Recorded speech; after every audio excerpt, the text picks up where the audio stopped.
สบายดีทุกคนตอนนี้เรากำลังเข้าไปในหอผลิตภัณฑ์เนาะตอนนี้บรรยากาศดีหลาย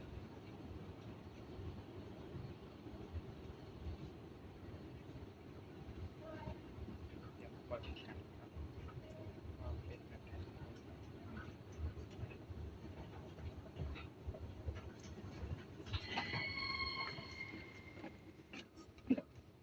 บรรยากาศกัน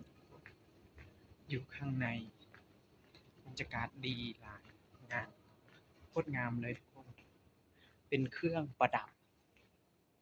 อันโบราณแบบเก่าแก่ที่สวยสดงดงาม